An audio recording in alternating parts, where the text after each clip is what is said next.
Som l'escola La Llacuna del Poble Nou, una escola d'infantil i primària de la ciutat de Barcelona, en el districte de Sant Martí, exactament en el barri del Poble Nou, un barri que conviu amb un passat industrial i un present de constant transformació, molt vinculat al 22 arroba. La vida d'aula ha estat el veritable motor d'aquest viatge. Els infants que han participat han sigut els protagonistes de tercer i és un grup molt divers, amb molta curiositat i amb molt entusiasme. Llavors, a partir d'aquí, tots els infants van començar a fer-se preguntes i interessar-se pel tema que després explicarem, i és un grup amb moltes ganes i sobretot que sempre s'implica molt, tenen interessos diferents i el que hem fet és treballar de manera cooperativa.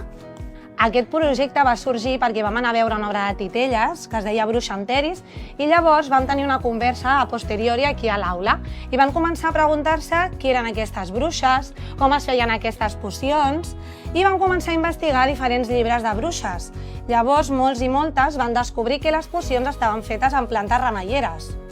La pregunta essencial és com podem aprofitar la saviesa de les dones remeieres i ens ha permès obrir un camí d'investigació a través d'una perspectiva feminista i una de justícia ambiental i també de valoració del patrimoni cultural.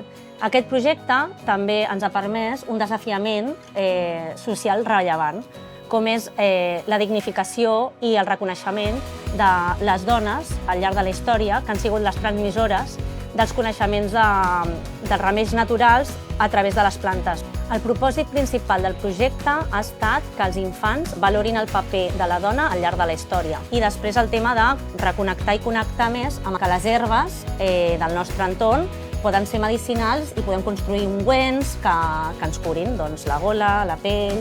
És un projecte globalitzat de medi en el que treballem aquesta part social del paper de la dona, però també la part de ciències experimentals. I no només el model de serviu, sinó també el model geològic i el model matèria.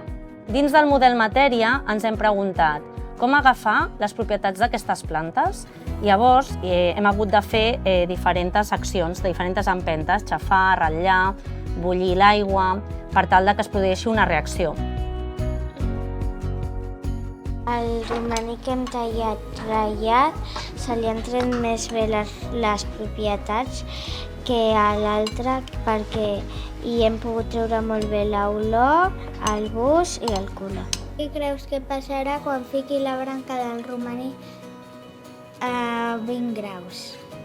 No sé, poden passar moltes coses, que canvia el color o l'olor.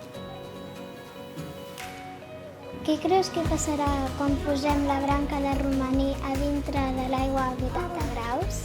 Que canviarà el color i l'olor de l'aigua. Amb l'aigua calenta, les partícules de romaní es queden a l'aigua.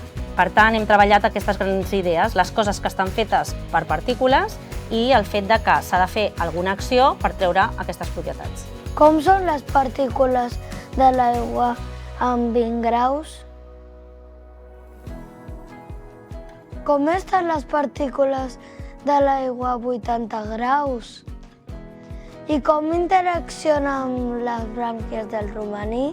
Per tal de construir la idea de partícula, ens ajudem de la representació del cos, per imaginar allò que no veiem i comencem a construir un model per interpretar la realitat, en aquest cas de les partícules d'aigua i les del romaní.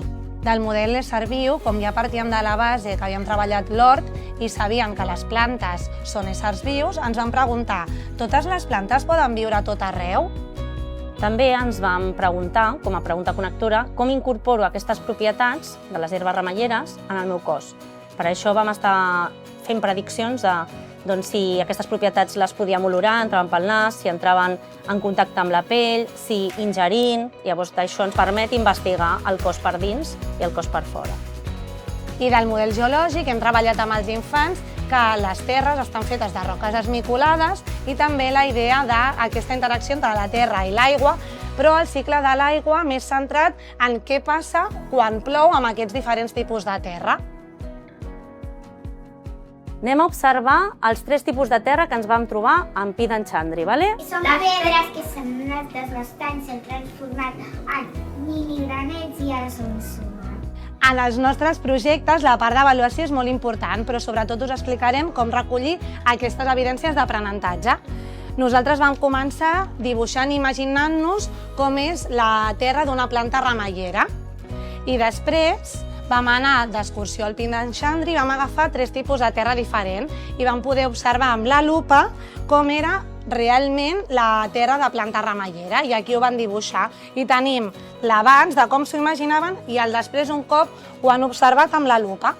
Aquí, en la terra de remeiera, hi ha restes orgàniques, pals i també hi ha éssers vius. També ens vam imaginar què passava amb aquesta interacció de l'aigua amb els diferents tipus de terra. I després vam fer l'experiment dels diferents tipus de terra amb les ampolles de plàstic. La terra del mig del camí ha caigut tota l'aigua. De la vora del camí ha caigut menys i la de terra remeiera ha caigut la meitat del mig del camí. Quan plou i les gotes cauen a les pedres, repel·len i es creen uns petits rius que s'ajunten fins a arribar als rius de veritat, i això acaba anant al mar. L'exhibició per nosaltres és una part molt important perquè no només ens quedem aquests aprenentatges nosaltres i els infants, sinó també ho compartim amb altres persones. Hem participat als Petits Talents Científics i també a les jornades de Fira Faig. I també vam anar-hi la Belén i la Marina a les terceres jornades de Fira Faig per poder compartir amb altra gent el que fem nosaltres i poder seguir aprenent i millorar del nostre procés. Per construir aquest projecte, evidentment, hem fet servir diferents col·laboracions. Una d'elles que ens vam anar a l'Hort de la Ferroviària, una sortida en la qual hi havia l'Oleguer, un expert en plantes remeieres i en plantes medicinals. L'altra cosa és que els d'I3 ens vam assabentar que feien projectes relacionats amb els diferents tipus de terres. Llavors ens vam reunir un dia i ens vam explicar en quin punt del procés estàvem cadascú.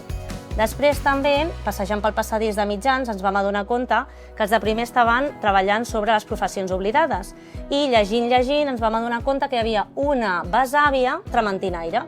Llavors estem pendents d'aconseguir més informació sobre aquesta besàvia trementinaire. A més, vam demanar a les famílies de les dues classes i van venir pares que ens van ensenyar a dibuixar millor, més científicament, els tipus de plantes remeieres. Amb la col·laboració d'aquesta família hem creat un herbari fent dibuixos científics sobre plantes remeieres. A més, hem estat fent ungüents amb els infants, llavors hem fet bàlsam labial de coco, crema aloe vera per després de prendre el sol, un after sun. Després també n'hem fet uns sacs de bany de què era? Era de romaní i d'espígol, i també hem creat unes bossetes amb romaní per quan anem amb l'autocar i ens maregem. I tot aquest projecte l'hem estat documentant en el nostre mapa d'aprenentatge. Per tal de donar resposta a la nostra pregunta, hem après molt sobre les plantes, sobre com fer remeis, però sobretot hem après que no eren bruixes, que eren dones que ajudaven amb la seva saviesa i coneixement sobre la natura i que van patir moltes injustícies.